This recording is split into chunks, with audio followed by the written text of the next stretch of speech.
প্রথম যে খবরটি সেটা হলো বাংলাদেশের বিরোধী দল এবং সরকারি দল আবার হার্ডলাইনে চলে যাচ্ছে, মুখোমুখি হচ্ছে।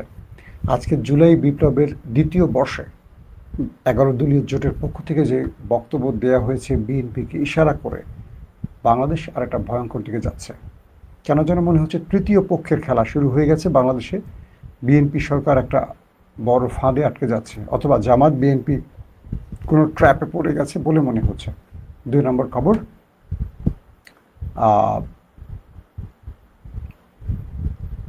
ইরান মধ্যপ্রাচ্য থেকে কিংবা হরমুজ প্রণালী থেকে এবার আউট করে দিল আমেরিকাকে।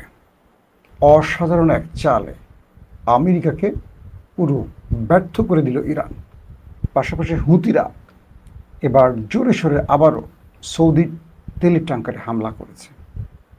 বেশ কিছু খবর আজকের আলোচনায় রাখবো। প্রথমে আমি মধ্যপ্রাচ্যের খবরগুলো দিয়ে চলে যাব আপনাদের কাছে, অর্থাৎ বাংলাদেশের খবর প্রসঙ্গে। তো মধ্যপ্রাচ্যের প্রথম যে খবরটি দিতে চাচ্ছি, ইতিমধ্যে দুটো দেশের মধ্যে আলোচনা চলছে। সেই আলোচনার প্রধান বিষয়টি হলো হরমুজ প্রণালী কিভাবে চলবে, ইরান টাকা নেবে কি নেবে না। তো কিছু গণমাধ্যম কি বলছে, ইরানের রাষ্ট্রীয় সম্প্রচার মাধ্যম IRIB একটি নির্ভরযোগ্য সূত্রের বরাত দিয়ে জানিয়েছে যে হরমুজ প্রণালী নিয়ে ইরান ও ওমানের মধ্যে চলমান আলোচনার সঙ্গে যুক্তরাষ্ট্রের কোনো সম্পর্ক নেই। এখানে মূল খেলাটা কি আমি একটু পরে বিস্তারিত বলবো। অসাধারণ একটা খেলা খেলছে ইরান, সেটার ইঙ্গিত দিয়ে গেলাম। দ্বিতীয় যে বিষয়টি সেটি হলো, এর আগে মার্কিন পররাষ্ট্রমন্ত্রী মার্ক রুবিও প্রণালীটি নিয়ে আলোচনার অগ্রগতির কথা জানিয়েছিলেন। অন্যদিকে মার্কিন অর্থমন্ত্রী স্কট বেসেন্ট ইঙ্গিত দিয়েছেন যে আজ বা কালকের মধ্যে একটি চুক্তি হতে পারে। পাশাপাশি হুতিরা দাবি করেছে তারা উত্তর লোহিত সাগরে ওয়াফা নামের একটি সৌদি তেলের ট্যাঙ্কারে ব্যালিস্টিক ক্ষেপণাস্ত্র দিয়ে হামলা চালিয়েছে। আসেন এবার আপনাদের কয়েকটা খবরের বিশ্লেষণ আগে একটু তুলে ধরার চেষ্টা করি। আমেরিকার মূল কৌশলটা কি ছিল? আমেরিকা এখান থেকে ইরানকে হটিয়ে নিজেরা দায়িত্ব নেবে, নিয়ে এই অঞ্চল দিয়ে বিলিয়ন বিলিয়ন ডলার তারা কামাই করবে। ট্রাম্প সেই ঘোষণাটা দিয়েছিল যে এই অঞ্চলে আমেরিকা নিরাপত্তা দেবে সব জাহাজকে, বিনিময়ে প্রতিটি জাহাজ 20% টাকা বা টোল দিয়ে যাবে আমেরিকাকে। মানে ইরান কিন্তু এত চায় না, ইরান অনেক কম চেয়েছে। তো আমেরিকা এই অঞ্চলে ইরানের জলসীমায় এসে নিরাপত্তা দিয়ে তারা নিজেরা এটাকে দখল করার একটা পরিকল্পনা করেছিল। এখন কি হলো, তারা নেভাল ব্লকেড দিয়ে হরমুজ আটকাবার চেষ্টা করলো। ইরান সেই নেভাল ব্লকেডকে টার্গেট করে সিরিজ অ্যাটাক করে করে করে করে দুর্বল করলো, মধ্যপ্রাচ্যে মেরে আমেরিকাকে তক্তা বানায় দিল। ওকে, আমেরিকার 80% প্যাট্রিয়ট মিসাইল শেষ হয়ে গেছে, থার্ড মিসাইল শেষ হয়ে গেছে, যে কারণে তারা মার খেয়ে কাতার এবং পাকিস্তানের মধ্যস্থতা যুদ্ধবিরতির প্রস্তাব আবার দিয়েছে, কারণ তাদের অস্ত্র ফুরিয়ে আসছে। এই সময়টিতে ইরান থামেনি, ইরান সারপ্রাইজ অ্যাটাকও করেছে। ইরান কি করলো চালাকিটা, ওমানের সাথে তারা একটা পরিকল্পনা করলো। মাঝখানে ওমান ইরানের পক্ষে ছিল, আমেরিকা এবং মধ্যপ্রাচ্যের ঠাপ খেয়ে মানে চাপ খেয়ে ওমান ইরানের বিরুদ্ধে চলে যায়। এরপর ইরান ওমানের সিরিজ কয়েক দফা অ্যাটাক করে। কয়েক দফা অ্যাটাকের পর কি ঘটে, আবারও তো কয়েক দফা অ্যাটাকের পর ওমান সোজা হয়ে যায় ভয়ে।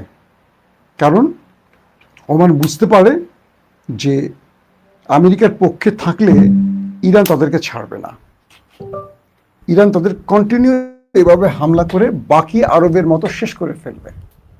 এই ভয়টিতে ওমান আবারও ইরানকে প্রস্তাব পাঠায় যে আমরা তোমার সাথে আলোচনা করতে চাই, তুমি আমাদেরকে আর ধোলাই টোলাই দিও না। ইরান কি করে, ওমানের কথা রাখে, ঠিক আছে তোমাকে আর ধোলাই দেব না, কুয়েত কাতার জর্দানের মতো তোমাকে আর মারবো না। কারণ যেহেতু ইরানের মিত্র বন্ধু ওমান, মাইরা মানে মাঝে মাঝে বড় ভাইরা ছোট ভাইদের মাইরা রাস্তা সঠিক রাস্তা চিনায় এরকম।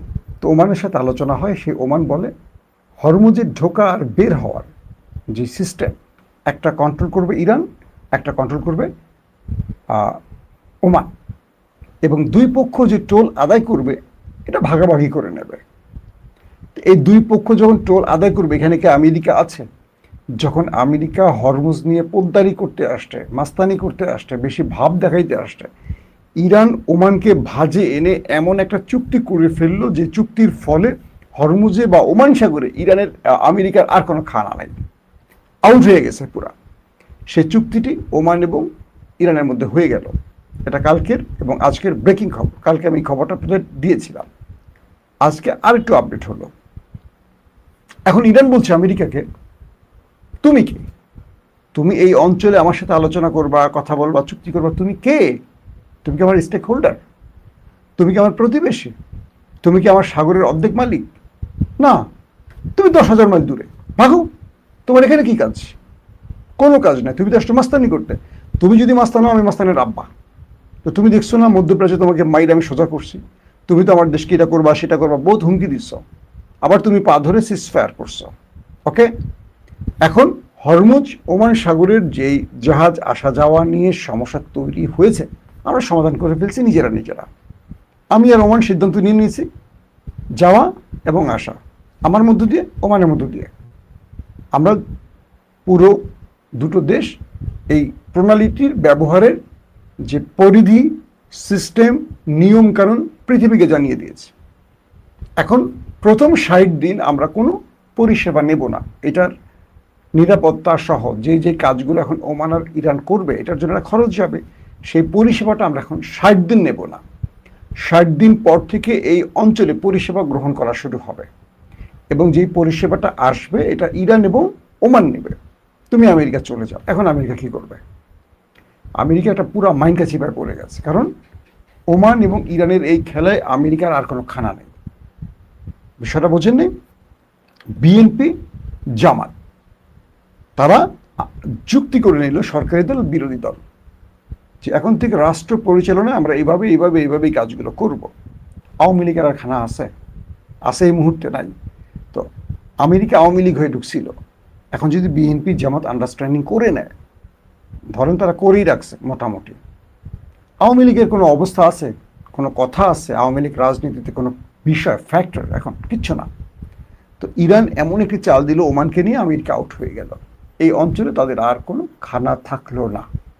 আসেন, এদিকে লোহিত সাগরে সৌদির তেল ট্যাঙ্কারে ব্যালিস্টিক ক্ষেপণাস্ত্র হামলার দায় স্বীকার করেছে এবার ইয়েমেনের হুতিরা। তারা জানিয়েছে ইয়ানবুর কাছে সৌদি ট্যাঙ্কার ওয়াফা আক্রান্ত হয়েছে, যার ফলে 22 জুলাই থেকে লক্ষ্যবস্তু হওয়া ট্যাঙ্কারের সংখ্যা বেড়ে 8 দাঁড়িয়েছে। অর্থাৎ সৌদির 8টি ট্যাঙ্কারে হুতিরা সফল অ্যাটাক চালিয়েছে। ইয়েমেনের হুতি গোষ্ঠী আজ দাবি করেছে তারা ইয়ানবু উপকূলের কাছে উত্তর লোহিত সাগরে সৌদি তেল ট্যাঙ্কার ওয়াফাকে একাধিক ব্যালিস্টিক ক্ষেপণাস্ত্র দিয়ে হামলা চালিয়েছে। গোষ্ঠীটির সামরিক মুখপাত্র ইয়াহিয়া সারি এক্সে দিয়ে এক বিবৃতিতে বলেছেন যে ক্ষেপণাস্ত্রগুলো ট্যাঙ্কারটিতে সঠিকভাবে আঘাত হেনেছে। তিনি বলেন, এই হামলাটি ছিল সৌদি আরবের বিরুদ্ধে গোষ্ঠীটির তথাকথিত সামুদ্রিক অবরোধ ও অবরোধের বদলে অবরোধ কৌশলের অংশ। ইয়াহিয়া সারি বলেন, এই হামলার ফলে 22 জুলাই অবরোধ শুরু হওয়ার পর থেকে গোষ্ঠীটির লক্ষ্যবস্তুতে পরিণত হওয়া সৌদির তেল ট্যাঙ্কারের সংখ্যা দাঁড়ালো 8-এ। বুঝতে পারছেন? তিনি আরও বলেন যে 29টি সৌদি তেল ট্যাঙ্কারকে লোহিত সাগর ও আরব সাগর দিয়ে যেতে বাধা দেওয়া হয়েছে। তিনি বলেন, বাব আল মান্দাব প্রণালী থেকে গোষ্ঠীটি তথাকথিত অবরোধ আরোপে সফল হওয়ার পর তাদের তেল ট্যাঙ্কারগুলোকে উত্তর লোহিত সাগরের দিকে ঘুরিয়ে দিয়েছে। এবং তিনি বলেন, ফলাফল যাই হোক না কেন, দলটি মানে বিদ্রোহী হুতিরা সামুদ্রিক প্রবেশ পথ বন্ধ করতে এবং সৌদির তেল ট্যাঙ্কারগুলো চলাচল আটকাতে উত্তর লোহিত সাগরে হামলা অব্যাহত রাখবে এবং আরও তীব্র করবে। এখন পর্যন্ত সৌদির পক্ষ থেকে কোনো বক্তব্য আসেনি। আপনারা মোটামুটি আজকের মধ্যপ্রাচ্যের ব্রেকিং সংবাদগুলো পেয়ে গেছেন। এখনও হুতিরা ধোলাই খাচ্ছে, হুতিদের হাতে ধোলাই খাচ্ছে সৌদি আরব। পাশাপাশি আমেরিকা মানে ইরানের কাছে তার বড় একটা পরাজয় ঘটে গেছে। আরও অনেকগুলো খবর ছিল, রাতে দেব। এখন আসি বাংলাদেশ প্রসঙ্গে। আপনাদের প্রথমে একটু বিরক্ত করে ফেলছিলাম না, সিস্টেমে একটু প্রবলেম হওয়ার কারণে। আজকে বায়তুল মুকাররমের উত্তর গেটে বোধ হয় জুলাইয়ের দ্বিতীয় বর্ষ পালন করছে 11 দলীয় জোট। সেই 11 দলীয় জোটের প্রোগ্রামে মোটামুটি 11 দলের সব নেতারা আসছেন। জামাতের আমির ডক্টর শফিক, আক্তার হোসেন, নাসিরউদ্দিন পাটোয়ারি, মামুনুল হক সহ সব পক্ষের বক্তব্য আসছে। এর মধ্যে আমার 3 জনের বক্তব্য খুব অ্যাগ্রেসিভ লেগেছে, মামুনুল হক এবং নাসিরউদ্দিন পাটোয়ারি।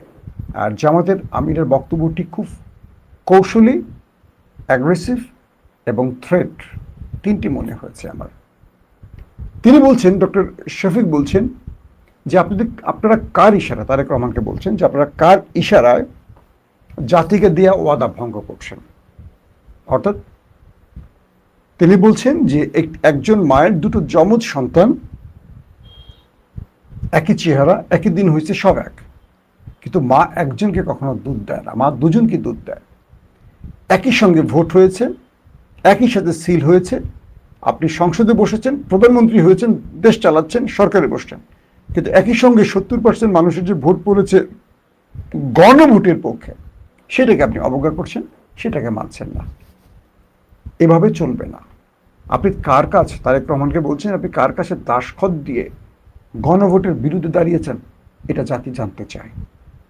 আরও অনেক কথা তিনি বলেছেন।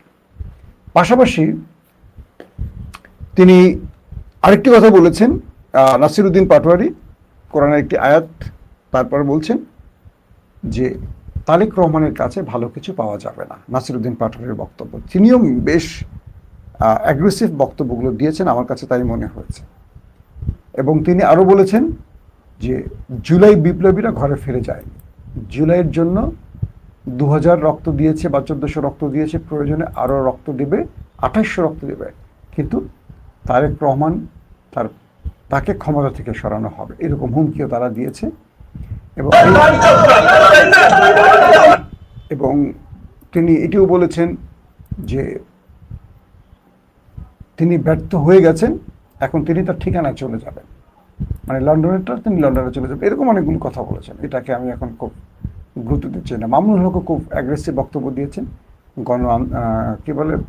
গণভোটের রায় বাস্তবায়নের বিষয়। এখন একটি বিষয় নতুন করে আসছে যে হঠাৎ করে এই দুটো দল কেন এত মারমুখী অবস্থানে চলে গেল। কয়েকটি সূত্র দাবি করছে যে রাজনীতিতে কিছু কঠিন বাস্তবতাকে সামনে হাজির করার জন্য মূলত তৃতীয় পক্ষ স্বগোত্রীয়দের মধ্যে বা জুলাইয়ের অংশীজনদের মধ্যে একটা বড় প্ল্যান কাজ, মানে বাস্তবায়নে কাজ করছে। আমরা জানি যে বিএনপির সাথে প্রায় 20-25 বছরের সম্পর্ক হলো জামাতের বা বাকি যারা আছে জোটে তাদের। কিন্তু ইন্টারেস্টিং ব্যাপার হলো যে হঠাৎ করে তারা নির্বাচিত হওয়ার পর এখন দেশটা চলবে ভালোভাবে, তাই না? কিন্তু আমরা দেখতে পাচ্ছি যে দুটো গ্রুপের মধ্যে হঠাৎ করে লেগে গেছে বড় কেওয়াজ, এবং এই কেওয়াজের ফলে তৃতীয় পক্ষ তাদের পরিকল্পনা বা ষড়যন্ত্র বাস্তবায়নের দুর্দান্ত পদক্ষেপ নিয়ে এখন এগুচ্ছে, মানে তারা সফল। দর্শক, আমরা আপনাদেরকে একটা ভিডিও দেখাই, আপনারা অনেকে ভিডিও দেখাতে বলেন, দেখেন তো এই দৃশ্যগুলোকে আপনারা সাপোর্ট করেন কিনা। মানে 24-এর বিজয়ের পর একটা নতুন বাংলাদেশে এই ভিডিওগুলোকে কারা কারা সাপোর্ট করেন আমাকে একটু বলবেন।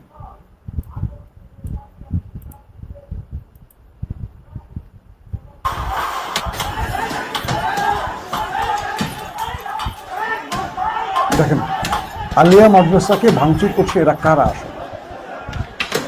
একটা প্রতিষ্ঠান আলিয়া মাদ্রাসা, দেখেন দিন প্রতিষ্ঠার শিক্ষা দেওয়া হয়, এরা কারা আপনারা বলেন, আমি তাদের নাম বলবো, আপনারাই বলেন এরা কারা হতে পারে? এগুলো কিসের লক্ষণ? একটা মাদ্রাসা,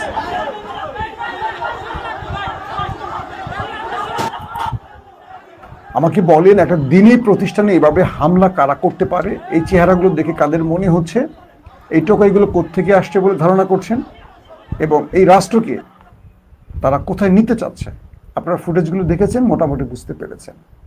আমি আরেকটা ফুটেজ আপনাদের দেখাতে চাই যে এগুলো আসলে দেশকে কোথায় নিয়ে যাওয়ার ষড়যন্ত্রের অংশ হতে পারে, আমার মাথায় আসলে কাজ করছে না।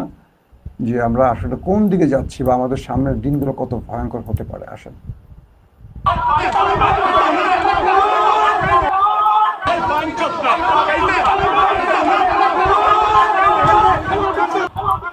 আমরা দেখছি রবিউল ইসলাম নয়ন, তিনি ওই বাইনচোতরা বলে হাতের পাইপ দিয়ে তার সহগোত্রীয়দের, তাদের দলের লোকদেরকে পিটাচ্ছে, তোরা পিছনে যাচ্ছিস, আয় সামনে আয়, ছাত্র শিবির পিটিয়ে আসে মুখে গালিগালাজ করে, এবং দেখেন ধাক্কা ধাক্কা মেরে নিজের লোকদেরকে নিচে ফেলে দিচ্ছে। দেখেন